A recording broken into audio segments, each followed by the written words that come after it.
आज हम पढ़ेंगे अणुभार या आणविक द्रव्यमान। कहा जाता है कि किस प्रकार से किसी भी तत्व का अणुभार निकाला जाता है। तत्व का या कहें या हम यौगिक का कहेंगे, उसमें कहा जाता है कि इसकी परिभाषा को स्पष्ट करने के लिए कहा जाता है कि किसी भी पदार्थ का अणुभार क्या कहलाता है। वह संख्या होती है जो यह दर्शाती है कि उस पदार्थ के एक अणु का भार कार्बन 12 के अणुओं पर अणु या परमाणु के भार के 1/12 से कितना गुना भारी होता है। कहा जाता है कि किसी भी तत्व का जो अणुभार होता है उस तत्व की उस तत्व का क्या होता है, जो अणु होता है वो कार्बन 12 के परमाणु भार के 1/12 से कितना गुना होता है, वही उस तत्व का क्या कहलाता है, हमारा अणुभार कहलाता है। जैसे यहाँ पर कहा जाता है कि कुछ तत्व के अणुभार कैसे ज्ञात करते हैं।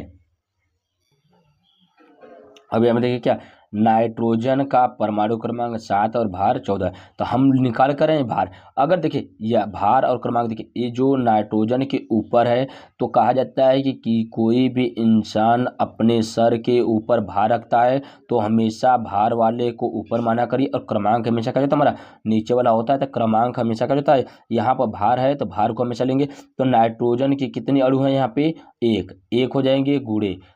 यहाँ पर नाइट्रोजन का भार कितना है, 14 है, 14 लिखेंगे। उसके बाद बोला है अणुभार निकालना है उस तत्व का, हमें क्या समूह का पूरा निकालना है, तो ये इसलिए यहाँ पे क्या करें, हम उसका योग करेंगे। अब लिखा जाता है हाइड्रोजन कितना है यहाँ पे 3 है, गुणे यहाँ पर क्रमांक कितना है, हमारा भार 1 है। अब यहाँ पर लिखा जाएगा क्या 14 1 कम 14 प्लस 3 कम 3, यहाँ पे लिखा जाएगा कितना हमारा 17। ये जो 17 है, 17 आया है क्या हमारा NH3 का अणु भार होता है। अब यहाँ पे देखिए क्या NaCl का अणु भार निकाला जाएगा। तो यहाँ पर सोडियम की मात्रा कितनी है, 1, गुणे कितना बोला गया है यहाँ पर भार 23। देखिए भार कितना है 23।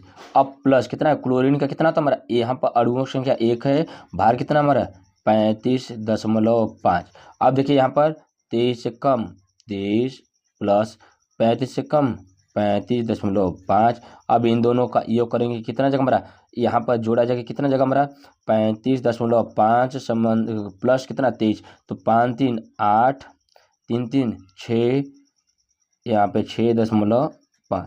ये हमारा क्या जगह NaCl का जो आपका भार रहेगा वो क्या 3 2 5 हो गया 58 हो जाएगा। कितना जगह हमारा 58 हो जाएगा। तो अब 58.5 हो जाता है जो आपका NaCl का अणुभार होता है। ऐसे ही हम अगला देखते हैं।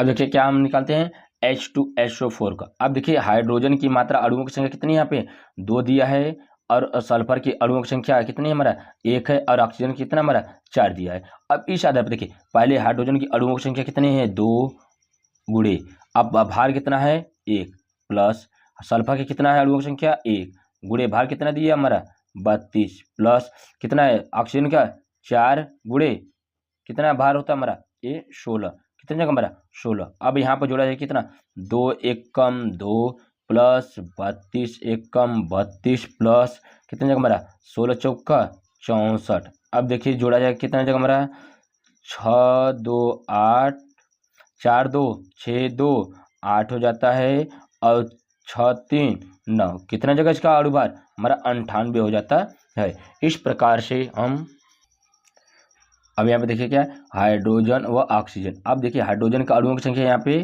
2, गुणे कितना भार होता है 1, प्लस ऑक्सीजन की कितने अणु 2, गुणे ऑक्सीजन की कितना जो होता है हमारा 16। अब देखिए 2 1 कम 2 प्लस 16 दूना के 32। अब इन दोनों को जोड़ा जाएगा कितना 32 2 हमारे कितना जगह हमारा 34। किसका H2O2 का अगर निकाला जाता है तो कितना जगह हमारा 32 हो जाता है। कार्बन मोनोऑक्साइड का कितना, कार्बन की अणुओं की संख्या 1, गुणे यहाँ पर भार कितना है हमारा कार्बन का 12, प्लस ऑक्सीजन की कितना 1, गुणे 16 कम 16, 12 कम 12 प्लस 16 कम 16, 16 12 कितना जगह हमारा ये 28 हो जाता है। तो कितना जगह हमारा ये 28 हो जाता है। किसका कार्बन मोनोऑक्साइड का हो जाता है। अब इसकी मात्रा का कितना ज्ञात करेंगे हम, इसमें अणुओं की संख्या ज्ञात करना था, इसकी मात्रा एक हम क्या कहते हैं यू लिख सकते हैं या UM ये कहा जाता है। अब अगला हम ये लिखते हैं कि क्या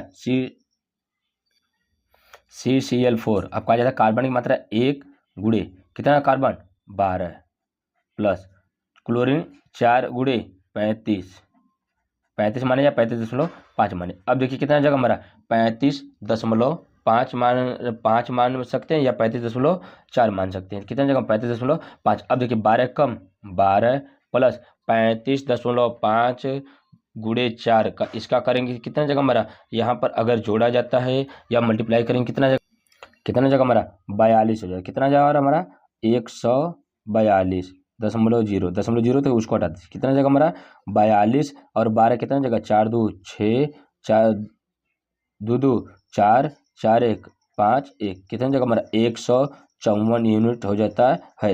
ये आपका क्या जगह किसी भी तत्व का अणुभार या आणविक द्रव्यमान किस प्रकार से निकाला जा सकता है ये आपको अच्छे से समझा दिया गया है। अगर आपको नहीं समझ में आ रहा है या आप लोग ऐसे ही आप लोग 2-4 थे आप लोग क्या कहते हैं अपने बुक से जितने भी आपका आणविक संख्या निकालना है या द्रव्यमान निकालना है उसके लिए आपको आवश्यकता किसकी होती है 1 से लेकर 30 तक के कम से कम आप क्या कर सकते हैं तत्वों का परमाणु भार व क्रमांक याद कर लीजिए। बाकी आप लोग एक एक स्टेप को आप फॉलो करिए और आपका जितने भी आणविक द्रव्यमान होते हैं या अणु भार होते हैं आपको समझ में आ जाएगा। धन्यवाद।